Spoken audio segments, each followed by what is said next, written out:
What harmful things are being taught to children?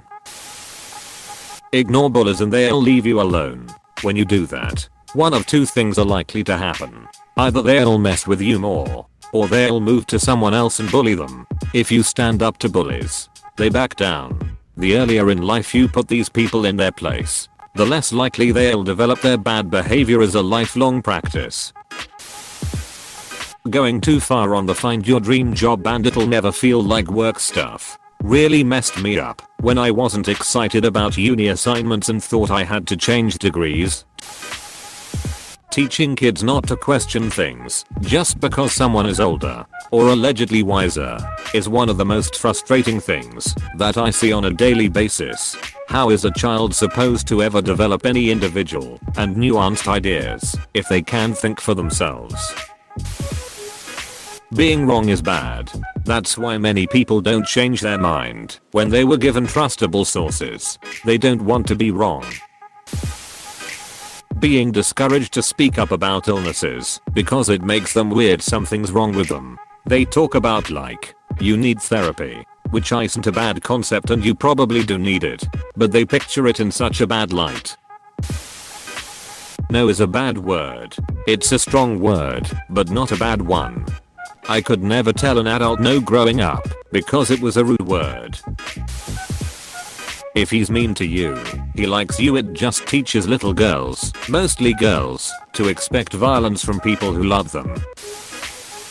Nobody cares about children/teens issues. Well, it's only going to get worse from here. You think school is hard? Have you ever paid a ducking bill? You're just a kid. You can't feel this way. It breeds an emotional disconnect from parents and their kids, and makes kids feel alone in their emotional struggles. That nobody cares, because they're not adults and they don't have adult problems. Listen earnestly to anything your children want to tell you, no matter what. If you don't listen eagerly to the little stuff when they are little, they won't tell you the big stuff when they are big, because to them all of it has always been big stuff. Catherine Wallace. Basically all those shit social media influencers that teach young people that it's all about money and brand names. Children do learn about sex at a young age. It just isn't usually in a productive way. I know I did. My own experience. Questions like this are why I believe in being infinitely clear with my kids. You are going to hear total crap from other kids. If you hear something you don't understand, come talk to me. You can ask me anything and expect a decent answer, and I would give examples of the total crap I had heard as a kid, most of which would result in pregnancy. Son, age 6. Daughter, age 7. Riding home from school, daughter says Tiffany said she had sex with my brother, which left me a grand total of 3 minutes to gather my wits before we got home. Okay, do you guys know what sex is? Blank looks. Sex is when you take off all of your clothes and rub privates together. You can make babies that way. Looks of shock and disgust. Do you think your brother had sex with Tiffany? No. I think she was using a really bad way of trying to say she likes him. And maybe she watches the wrong TV shows where, if people like each other they always have sex. Were my kids really ready for a sex talk? No. Not really. They didn't care. Did we really need to have one about then? Yep. My job as a parent is to be there, to put things that come up in context for them, not run around after them deciding what and when they need to know things. Probably not harmful, but in kindergarten we were prohibited from playing soccer because it was too dangerous. We were kindergarteners. We probably would stand there and kick the ball, not go full on FIFA or shit. Edit, what the duck. Thanks for the upvotes guys. Kids are starting social media so early these days, and I think that's very dangerous because it puts a lot of pressure on the kid to attribute their worth to their social media success. I also think parents are way too open with their social media when it comes to their kids, and it's totally a violation of the child's privacy, of which some parents will never admit. The amount of parents I see on social media just sharing everything that happens in their child's life is astounding. Maybe Bobby doesn't want everyone to know that tried out for the school play, but he didn't make it. That may not be a big deal to you, but Bobby might be really upset right now, and having everyone his mom knows giving opinions on the subject probably won't help. teaching them that it's not okay to fail. Some people need a little more time than others. It's okay to not get something now. Kids should be given more time to process things. Imagine having a poor grade because of a low score from the beginning of the year. How can we show children that it's not pass or fail? It's try and improve. To repress their emotions, it will only cause them to bottle them up and accumulate them to the point of exploding in an instant. I think what we are not taught is more harmful. For example, the fact that we never learn, at least in my country, how to fact check things. That failure is bad. Failing should not be considered as an obstacle, but a step in the learning process. Demonizing the failure and stigma associated with it makes many children lose their interest once they fail. This, but also the humiliation that comes with failing. If failure is to be considered a learning process, then people need to be taught not to laugh at the people who have failed. No backtalk. Many adults use it as you're not allowed to challenge what I have to say. Makes sense if it's a cranky toddler being negative for negativity's sake. But suddenly older children can't question things or raise valid points of their own. That complaining is the same as not being grateful. Can't count the number of times growing up when adults basically told me to shut up whenever I was complaining about something, and that I should be grateful that I was born where I was. Like, sure, I'm glad I wasn't born into some starving African family, but that doesn't mean everything is perfect over here, and that we shouldn't try to improve things here as well. You do not have to play with everyone. There is a total lack of social accountability. If Laura is always cheating at tag, it's okay to not let her play. If little Billy throws sand in the sandbox, little Timmy does not have to play with him. Laura and Billy need to learn how to play appropriately. You show me respect first, because I'm an adult and have authority, then I choose whether I should show you respect no other way. How to internalize stress and implode as teens and adults. That they shouldn't question an adult. So true. Because of that logic, many kids think that every adult is responsible and trustworthy when, in reality, it's clearly not the case. Happened to my son in middle school.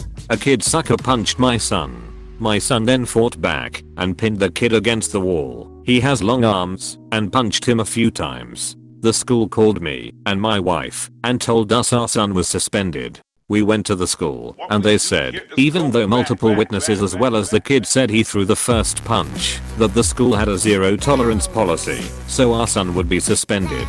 We asked what the school believed our son should have done, and they said he should just walk away. We told them that he would not be receiving any punishment at home, and that the policy was ducked up. She's younger than you. Just let it go. Can't you be more compassionate? You're the older one here in this situation. She's a little child. She doesn't know any better. Absolutely hate this information that was drilled into me since I was a kid. Edit. I think children under the age of 3 are an exception to this though. I was referring to the 5 to 12-year-olds who could get away with stuff because they were younger. In a nasty divorce, the parents may only talk about each other's bad qualities and the kid or kids may have an issues with their parents. Yep, my parents, especially my mom, only ever say you're just like your other parent when it's something negative. Led to some serious self-esteem issues that I'm still trying to work through into adulthood. Political views. At ages that children are really too young to understand them, they just spout off their parents' thoughts. Not owning up to their mistakes or blaming them on others. The lie that life is fair and things happen for benevolent, valid reasons. Then we let them get burned and figure it out themselves. If you have a different opinion than someone, you hate them and that's wrong. Doing the right thing will sometimes make others hate you. Be prepared for that. That everybody is a winner. No. Losing and disappointments are part of life and they are integral to your growth both emotionally and socially. We have a lot of people who enter the real world who have been told they are deserving of things just because, and cannot take rejections and losses in their personal and professional lives with any grace whatsoever. This is also resulting in mediocrity being accepted as a norm cause nobody wants to call out ineptitude, while the hard work and dedication being put in by people who do end up in good positions are being played down. It's a little harsh but it's true. Kids gotta learn how to lose before they can truly start to win. That's the only way being gracious in victory will ever come about. Kids today are more aware of consequence in their digital footprint than any generation before. Speaking strictly of middle and high school age kids, they are extremely well aware of how something can come back to bite them later in life. Some might think this is good and a step towards a more mindful generation, but I disagree. They've just gotten better at hiding it for the sake of maintaining a happy face and limiting their digital footprint. Kids today repress anything that might be perceived as off track. Apostrophe. What to think instead of how to think. Boys don't cry. Let the damn boys cry. I personally hate when I hear parents telling their kids white lies to stop them from doing something. Good will win. Evil will be punished. There is no karma. Some people will do all sorts of shitty stuff and be successful and happy. Other people will do good and will end up with cancer. Little girls get told all the time that boys are bullying them because they like them. Finishing your plate. You should eat till you're full, not until there is no more food on your plate. Bullies are only bullies because they feel insecure about themselves, and you should sympathize with them. Duck that. If someone is being shitty to you, then they don't deserve your sympathy. That you can be anything you want in life. Sorry, but this just isn't correct. Poor Eddie who can't grasp basic division isn't going to be an astronaut.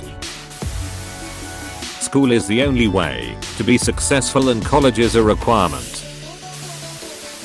Hey, thanks for watching, and don't forget to subscribe.